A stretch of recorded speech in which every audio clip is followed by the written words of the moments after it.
कारण त्यांना अगदी आपण आपण आपण आधी हरून शेख यांनाच हे प्रश्न विचारूयात की माफ करा, हरून खान यांनाच हा प्रश्न विचारूया.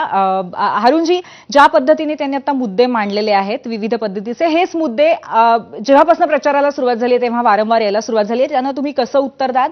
आणि त्याचबरोबर महाविकास आघाडीमध्ये कशा पद्धतीने समीकरण बदलण्याची शक्यता आहे का? समीकरणामध्ये आता मनसे सुद्धा येईल जर युती झाली तर?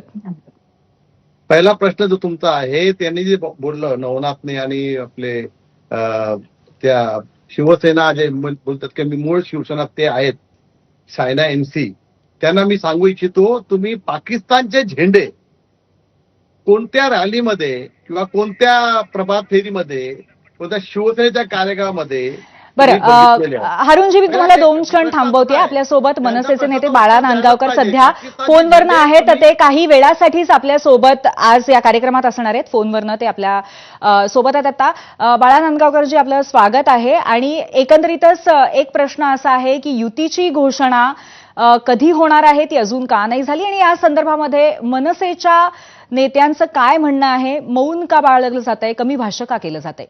नाही, पहिली गोष्ट एक लक्षात घ्या, मला तुमच्या शो मध्ये यायला नक्की आवडलं असतं, पण माझ्या काही मीटिंग लागोपाठ लागलेल्या असो मला येता आलं नाही, त्याबद्दल मला माफ करा. आणि माझे सहकारी तिथे बसले त्यांची मी माफी मागतो. राहिला प्रश्न तुमचा, विषय असा आहे की एकंदरीत 2 बंधू एकमेकांना भेटतायत, बोलतायत. त्या दोघांमध्ये जो संवाद होतो तो कधी आम्ही असलो तर आम्हाला कळतो, आम्ही नसलो तर आम्हाला कळत नाही.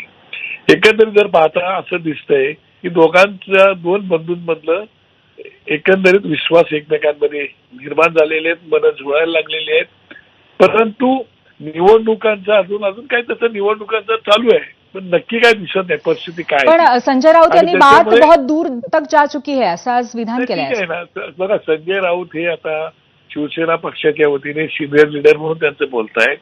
आमच्या पक्षाच्या वतीने मी नेहमी बोलत असतो, परंतु जोपर्यंत कुठलाही विषय हा कुठल्या तरी एखाद्या पॉइंटला येऊन थांबत नाही तो त्याच्यावर भाष्य करणं उचित नाही, अशा प्रकारची भावना आहे. आणि आमच्या नेते मंडळींमध्ये काही दुमत नाहीये त्या विषयावरती. शेवटी कसं आहे की साहेब निर्णय घेतील त्यालाच आमची सगळ्यांची मान्यता असणार आहे. आणि मी जर तुम्हाला माहिती आहे, पहिल्या दिवसापासून मी तर त्या विषयाला अत्यंत पॉझिटिव्ह घेऊन गेलेला माणूस आहे. बरोबर. त्याच्यामुळे माझ्या मनामध्ये काय भावना आहे त्या मला सांगायची आवश्यकता नाही. बरोबर आहे. आपण